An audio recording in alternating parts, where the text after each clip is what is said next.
เธอปลอมตัวเป็นหุ่นยนต์เหรอทำไงพิเศษได้แล้วไปหาหุ่นยนต์กันหุ่นยนต์ขยับได้นะคะทุกคนเดี๋ยวเช็ดก่อนนะเช็ดปากก่อนนะ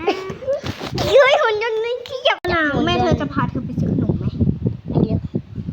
หุ่นยนต์ขยับได้นะคะว่าหุ่นยนต์เป็นเพื่อนเราใช่ไหมหุ่นยนต์หุ่นยนต์กับตามฉันมานะหุ่นยนต์ตามฉันมาเดี๋ยวฉันไปก่อนนะไปก่อนสิเดี๋ยวเธอค่อยไปใช่ไหมค่อยไปเดี๋ยวทราย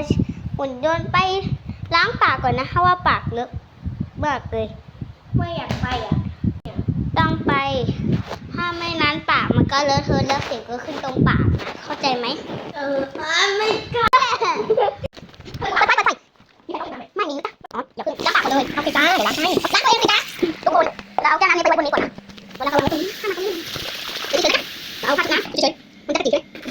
หันมาหันหน้ามาหันเฉยๆไม่เป็นไรเฉยๆก็พอ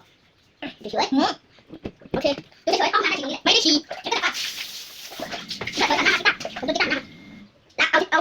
งั้นผมจะตั้งใจหันหน้าแล้วก็ใส่หูถูกปะแล้วพูดทำไงมันเฉยๆยาชุ่มเช็ดแล้วบอกให้มัน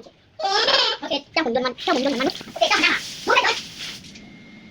โอเคเจ้าหุ่นยนต์ตามข้ามาโอเคก็จะหุ่นยนต์ตามข้ามานี้หุ่นยนต์อยากกินที่หุ่นยนต์ตัดข้าวเหรอตามมาข้าจะถ่ายคลิปให้ดูพี่ดา